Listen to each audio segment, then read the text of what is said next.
ഈശോയിൽ ഏറ്റവും പ്രിയപ്പെട്ടവരെ, നിയോഗ പ്രാർത്ഥനയുടെ 14-ാമത്തെ ദിവസമാണിന്ന്. 14-ാമത്തെ ദിവസം. എല്ലാവരും ഒത്തിരി ആഗ്രഹത്തോടെ ഒരുങ്ങി പ്രതീക്ഷയോടെ പ്രാർത്ഥനയോടെ നിങ്ങളുടെ പ്രാർത്ഥനാ മുറിയിലോ പ്രാർത്ഥിക്കാനായിരിക്കുന്ന ഇടങ്ങളിലോ ആയിരിക്കുന്ന സമയമാണ്. ഒത്തിരി പ്രാർത്ഥനയോടെ നിയോഗത്തോടെ ഇരിക്കുന്നവരുണ്ട്. ആ നിയോഗം എഴുതിയ പേപ്പറോ ഡയറിയോ എന്നെടുത്തേ. ആ നിയോഗത്തെ നമുക്ക് പ്രഭാതത്തിലല്ല ഈ സമയത്തൊന്ന് സമർപ്പിക്കണ്ടേ? ഈ 10-13 ദിവസം നമ്മുടെ കൂടെ ഇരുന്ന് പ്രാർത്ഥിച്ച ലക്ഷക്കണക്കിന് ആളുകളില്ലേ? എത്ര ആൾക്കാരുണ്ടെന്നറിയാമോ? അത്രയും പേര് കണ്ടിട്ടുണ്ടെങ്കിൽ അതിനിരട്ടിയുടെ ഇരട്ടി ആളുകൾ ഒരുമിച്ച് പ്രാർത്ഥിക്കുന്നുണ്ട്. നിങ്ങൾ നൽകുന്ന സഹായത്തിനും സഹകരണത്തിനും പ്രാർത്ഥനയ്ക്കും പ്രോത്സാഹനത്തിനും ദൈവനാമത്തിൽ നന്ദി പറയുന്നു കേട്ടോ. ഈ സമയം നമുക്ക് ഒരുമിച്ചായിരിക്കാം. വലിയവരോ ചെറിയവരോ എന്ന ഭാവവ്യത്യാസം കൂടാതെ, ഞങ്ങൾ വലിയ ആളാണ്, ഞങ്ങൾ ചെറിയവരാണ്, അങ്ങനെയുള്ള കുറവുകളോ കൂടുതലോ ഒന്നും കണക്കിലെടുക്കാതെ ക്രിസ്തുവിൻ്റെ മുമ്പിൽ നമ്മളെല്ലാവരും ഒറ്റ മനസ്സാണ്. ക്രിസ്തുവിൻ്റെ കുരിശിൻ്റെ താഴെ നമ്മൾ ഒന്നാണ്. ഒരു മനസ്സോടെ ഒന്ന് നിന്നേ. നിങ്ങൾ ഒരു മനസ്സോടെ എന്ത് ചോദിച്ചാലും അവിടെ ദൈവത്തിൻ്റെ ഇടപെടലുണ്ടാകുമെന്ന് പറഞ്ഞിട്ടില്ലേ? അങ്ങനെയെങ്കിൽ ഒരു മനസ്സോടെ ആ നിയോഗം എഴുതിയ പേപ്പർ ഒന്ന് കൈകളിലൊന്ന് പിടിച്ച് നമുക്ക് ഈ പ്രഭാതത്തിൽ അല്ലെങ്കിൽ ഈ സമയത്തൊന്ന് നന്ദി പറഞ്ഞ് നിങ്ങളായിരിക്കുന്ന സ്ഥലത്ത് ഒരു നിമിഷം ഒന്ന് പ്രാർത്ഥിച്ച്, കർത്താവേ, ഈ വചനം കേൾക്കുന്ന ലക്ഷക്കണക്കിന് ആളുകളെ, കുടുംബങ്ങളെ, വ്യക്തികളെ, കുഞ്ഞുങ്ങളെ, യുവതി യുവാക്കളെ, മാതാപിതാക്കളെ, രോഗികളായിട്ടുള്ളവരെ, വിഷമിക്കുന്നവരെ, വേദനിക്കുന്നവരെ, ഒറ്റപ്പെട്ടു പോയല്ലോ എന്ന് ചിന്തിക്കുന്നവരുണ്ട്, എനിക്കൊരു ആരുമില്ലല്ലോ എന്ന് ചിന്തിക്കുന്നവരുണ്ട്. എല്ലാവരെയും ചേർത്ത് വെച്ച് ഒന്ന് സ്തുതിച്ച് പ്രാർത്ഥിക്കുന്നു. Hallelujah, hallelujah. കർത്താവേ, ഞങ്ങളുടെ പ്രാർത്ഥനകളെ സമർപ്പിച്ചുകൊണ്ട് പ്രാർത്ഥിക്കുന്നു, നിയോഗങ്ങളെ സമർപ്പിക്കുന്നു. നിയോഗ പ്രാർത്ഥനയിൽ അങ്ങയുടെ സന്നദ്ധിയിൽ ഞങ്ങൾ ഏൽപ്പിച്ചു തരുന്നു. കർത്താവേ, അത്ഭുതങ്ങളുടെ, അടയാളങ്ങളുടെ, സൗഖ്യത്തിൻ്റെ, വിടുതലിൻ്റെ വാതിലുകളെ, വഴികളെ തുറക്കണമേ എന്ന് പ്രാർത്ഥിക്കുന്നു. Hallelujah, hallelujah, hallelujah, hallelujah. യേശുവേ നന്ദി പറയുന്നു, യേശുവേ മഹത്വം, യേശുവേ നന്ദി. Hallelujah, hallelujah.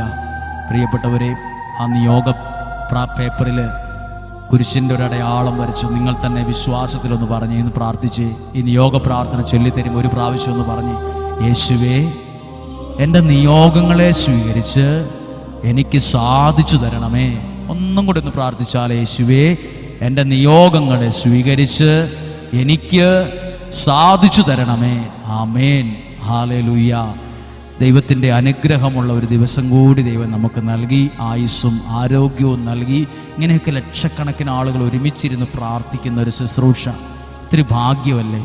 നമ്മൾ ഒറ്റയ്ക്കല്ല, എത്രയോ പേരാ ഈ പ്രാർത്ഥനയുടെ തണലിലുള്ളത്. എത്ര അനുഗ്രഹങ്ങളും അത്ഭുതങ്ങളും സാക്ഷ്യങ്ങളുമാണെന്നറിയാമോ വിളിച്ചും മെസ്സേജും അയച്ച് അറിയിക്കുന്നത്? ദൈവം അത്ഭുതകരമായി ഇടപെടുകയാണ്. നമ്മളൊക്കെ ചിന്തിക്കാൻ കഴിയുന്നതിനപ്പുറമാണ് ദൈവത്തിൻ്റെ ഇടപെടൽ. സാധിക്കുന്നിടത്തോളം ആളുകളിൽ ഈ വചനം എത്തണം. അതൊരു ആഗ്രഹമാണ്. അത് മനുഷ്യൻ്റെ ആഗ്രഹമായിരിക്കില്ല, പക്ഷെ ദൈവത്തിൻ്റെ ആഗ്രഹമാണ്. നിങ്ങൾ ലോകം എങ്ങും പോകണം, എൻ്റെ വചനം പ്രസംഗിക്കണം എന്നൊക്കെ യേശു പറഞ്ഞിട്ടുണ്ട്. നമുക്കിപ്പോൾ ചെയ്യാൻ പറ്റുന്ന നല്ല സാഹചര്യമല്ലേ? അതൊക്കെ ചെയ്യണം, കൊടുക്കണം. അനേകർ ദൈവത്തിലൂടെ, ദൈവവചനത്തിലൂടെ ദൈവത്തെ അറിയട്ടെ, ദൈവത്തിൻ്റെ സ്നേഹം അറിയട്ടെ, ദൈവത്തിൻ്റെ കാരുണ്യം അറിയട്ടെ. അതിനുവേണ്ടി പ്രാർത്ഥിക്കാം. നമുക്ക് ഒരുമിച്ച് പ്രാർത്ഥിക്കാം, ഒരുമിച്ച് നമുക്കിന്ന് ആരാധിക്കാം. ബൈബിളിൽ യെശയ്യാ പ്രവാചകന്റെ പുസ്തകം 27-ാം അധ്യായമാണ് നിയോഗ പ്രാർത്ഥനയിലെ 14-ാമത്തെ ദിവസം വയ്ക്കുന്നത്. 27-ാം അധ്യായം 2 മുതലുള്ള വാക്യങ്ങളാണ്. 2 മുതലുള്ള വാക്യങ്ങൾ ഒന്ന് വായിക്കുകയാണ് ഞാൻ. യെശയ്യാ പ്രവാചകന്റെ പുസ്തകം 27-ാം അധ്യായം 2 മുതലുള്ള വാക്യങ്ങൾ. അന്ന് മനോഹരമായൊരു മുന്തിരിത്തോട്ടത്തെക്കുറിച്ച് പാടുവിൻ. 3-ാമത്തെ വാക്യമാണ് ശ്രദ്ധിക്കേണ്ട വാക്ക്. ദൈവത്തിൻ്റെ സംരക്ഷണം ആവശ്യമുള്ളവരെല്ലാം ഈ വചനം കേൾക്കണം.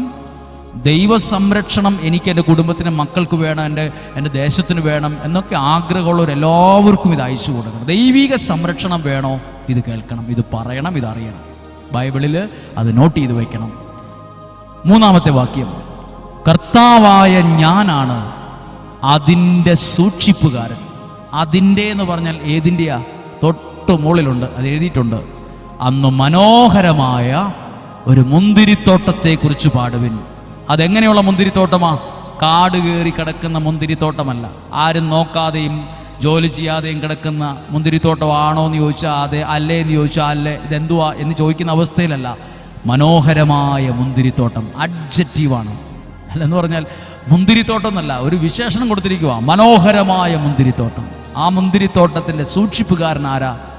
ഞാനാണ് അതിൻ്റെ സൂക്ഷിപ്പുകാരൻ. ദൈവം പറയുക, കർത്താവായ ഞാനാണ് അതിൻ്റെ സൂക്ഷിപ്പുകാരൻ. ശ്രദ്ധിച്ചേ, ദൈവം നിങ്ങളുടെ ജീവിതത്തിൻ്റെ കുടുംബത്തിൻ്റെ സൂക്ഷിപ്പുകാരനാണെങ്കിൽ അത് മനോഹരമായി മാറും. ദൈവമാണോ സൂക്ഷിപ്പുകാരൻ? അപ്പൊ സൂക്ഷിപ്പുകാരനെ എന്ത് ചെയ്യണം? സൂക്ഷിപ്പുകാരൻ എന്ന് പറഞ്ഞാൽ ചുമ്മാ സൂക്ഷിപ്പുകാരനാവുമോ? കയ്യും കെട്ടിയിരുന്ന സൂക്ഷിപ്പുകാരനാവുമോ? ഇല്ല. സൂക്ഷിപ്പുകാരൻ, എനിക്ക് എൻ്റെ കയ്യിൽ ഒരു 10,000 രൂപയുണ്ട്, എൻ്റെ കയ്യിലിരുന്ന് അത് ചിലവാകും. ഞാനൊരാളോട് പറയുക, ഈ 10,000 രൂപ ഒന്ന് സൂക്ഷിച്ചു വച്ചേക്കണം കേട്ടോ, ഞാൻ ഇപ്പോൾ ഒരു അടുത്ത മാസം എനിക്ക് ആവശ്യം വരുമ്പോൾ ഞാൻ ചോദിക്കാം. എൻ്റെ കയ്യിലിരുന്ന് അത് ചിലവായി പോകും. ഞാൻ എൻ്റെ 10,000 രൂപ സൂക്ഷിക്കാൻ ഏൽപ്പിച്ചയാളാണ് സൂക്ഷിപ്പുകാരൻ. അങ്ങനെയാണെങ്കിൽ ഞാൻ എന്തു ചെയ്യണം? എൻ്റെ ജീവിതത്തെ, എൻ്റെ കുടുംബത്തെ, എൻ്റെ ശുശ്രൂഷയെ, എനിക്ക് തന്ന ആയുസ്സിനെ, ആരോഗ്യത്തെ സൂക്ഷിക്കാനായി ഞാൻ എൻ്റെ ദൈവത്തിൻ്റെ കരങ്ങളിൽ, സൂക്ഷിപ്പുകാരൻ്റെ കയ്യിൽ അത് സമർപ്പിക്കണം. എൻ്റെ കുടുംബത്തെ, എൻ്റെ ഭാവി ഞാൻ കൊടുത്തു നോക്കി. അപ്പം എന്താകും? മനോഹരമായൊരു മുന്തിരിത്തോട്ടം പോലെയാകും. നിങ്ങളുടെ കഴിവുകൊണ്ടോ, എല്ലാ മാസവും മേടിക്കുന്ന സാലറി കൊണ്ടോ, അല്ലെ ഇന്ന രാജ്യത്ത് എത്തിപ്പെട്ടത് കൊണ്ടോ അല്ല കേട്ടോ. ദൈവമാണ് അതിൻ്റെ സൂക്ഷിപ്പുകാരനായതുകൊണ്ടാണ്. ഹല്ലേലൂയ.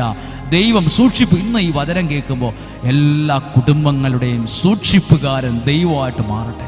ദൈവമാണ് സൂക്ഷിപ്പുകാരൻ. നിങ്ങളുടെ കുഞ്ഞുങ്ങളെ സൂക്ഷിക്കുന്ന ദൈവമാണ്. നിങ്ങളുടെ ജീവിത പങ്കാളിയെ സൂക്ഷിക്കുന്ന ദൈവമാണ്. എൻ്റെ കൊച്ചു പഠിക്കുന്നത് ഇന്ന സ്ഥലത്താണ്, ദൈവം കൂട്ടുകൂടി പോകും. ദൈവമാണ് സൂക്ഷിപ്പുകാരൻ. എൻ്റെ സമ്പത്ത്, എൻ്റെ ബിസിനസ്, എൻ്റെ ജോലി, എൻ്റെ തൊഴിൽ, എൻ്റെ ആരോഗ്യം, രോഗം വരുമോ, ഞാൻ മരിച്ചു പോകുമോ, ദൈവമാണ് കുഞ്ഞെ നിൻ്റെ സൂക്ഷിപ്പുകാരൻ.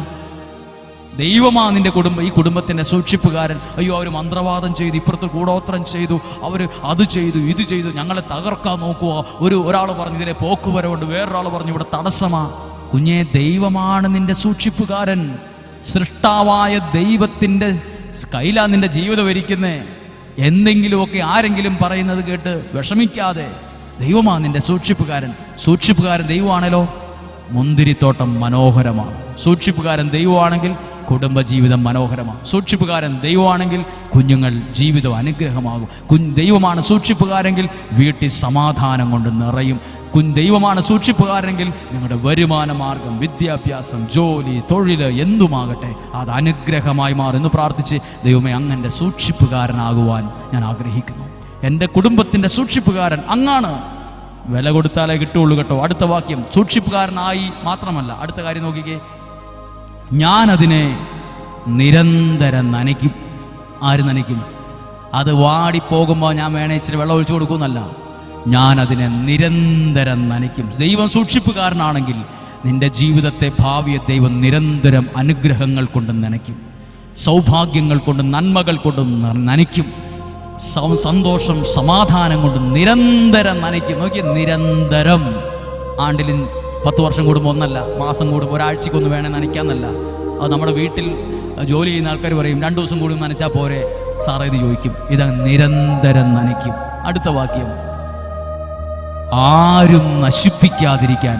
ആരും ആ വാക്ക് 2 അക്ഷരമുള്ളതിൽ മറക്കരുത്. ആരും, മന്ത്രവാദിയോ, കൂടോത്തരക, ക്ഷുദ്ര, അസൂയാലുക്കളോ, ആരും വിഷമമുള്ളവർ, ദേഷ്യമുള്ളവർ, ഇല്ലാത്തതുള്ളതും പറഞ്ഞു നടക്കുന്നവർ, പകയുള്ളവർ, ദേഷ്യമുള്ളവർ, വൈരാഗ്യമുള്ളവർ, ആരും നശിപ്പിക്കാതിരിക്കാൻ ഞാൻ അതിന് ചുറ്റും എത്ര നേരം? രാപകൽ, ഡേ ആൻഡ് നൈറ്റ് കാവൽ നിൽക്കും. ആര് കാവൽ നിൽക്കും? ദൈവം കാവൽ നിൽക്കും. നിങ്ങളുടെ വീടിന് ഒരു സെക്യൂരിറ്റിയെ രാത്രിയും പകലും വെക്കണമെങ്കിൽ മാസം എണ്ണി കൊടുക്കണം, 20,000 രൂപ മിനിമം പോരാ. പക്ഷെ ദൈവം പറയും, ഒരു ശമ്പളവും നീ കൊടുക്കണ്ട, നീ പ്രാർത്ഥിച്ചാൽ മതി. ആ കസേരയിലിരുന്ന് എൻ്റെ സൂക്ഷിപ്പുകാരനായി എൻ്റെ എല്ലാ കാര്യങ്ങളെയും ഞാൻ ദൈവം നിൻ്റെ കരങ്ങളിൽ സൂക്ഷിക്കാൻ തരുന്നു. ഞാൻ സൂക്ഷിച്ച ശരിയാകില്ല, എൻ്റെ കയ്യിൽ നിന്ന് അത് പോകും. ദൈവമാ സൂക്ഷിപ്പുകാരൻ. പറഞ്ഞ് പഠിച്ച് മിടുക്കരാകും, ജോലി കിട്ടും, ദൈവം ഒരുക്കും. ദൈവമാ സൂക്ഷിപ്പുകാരൻ. എന്ത് സംഭവിക്കും? രാവും പകലും ഞാൻ നിൽക്കും കാവൽ. ദൈവം നിന്റെ കുടുംബത്തെ ദൈവകരങ്ങളിൽ സൂക്ഷിക്കാൻ ഏൽപ്പിക്കുക. നിന്റെ കുടുംബത്തെ, മക്കളെ, ഭാവിയെ, സ്വപ്നങ്ങളെ, ആരോഗ്യത്തെ എല്ലാം ദൈവം കാവൽ നിൽക്കും. എന്നിട്ട് അടുത്ത വാക്യം, 4-ാമത്തെ വാക്യം, മുള്ളുകളും മുൾച്ചെടികളും മുളച്ചു വന്നാൽ, അപ്പം മുളച്ചു വരും. ചിലപ്പോൾ മുള്ളുകളും മുൾച്ചെടിയും വളർന്നു വരും. മുള്ള് വേദനിപ്പിക്കും, മുൾച്ചെടി കയറി ചുറ്റും. മുള്ളും മുൾച്ചെടിയൊക്കെ നമ്മൾ കണ്ടിട്ടില്ലേ? പറമ്പിൽ കയറി കഴിഞ്ഞാൽ എത്ര രൂപയുടെ പണിയെടുത്താലാ ഒന്ന് ക്ലിയർ ആവുക? മുള്ളും മുൾച്ചെടിയും അങ്ങ് കയറില്ല. അത് മുളച്ചു വന്നാൽ ആര് പറിച്ചു കളയും? ഞാൻ അവയോട് പൊരുതും, മുള്ളും മുൾച്ചെടിയും മുളച്ചു വരുമ്പോൾ ഇച്ചിരി ഉള്ളൂ, അതിന് പൊരുതാനൊന്നും ഇല്ലല്ലോ.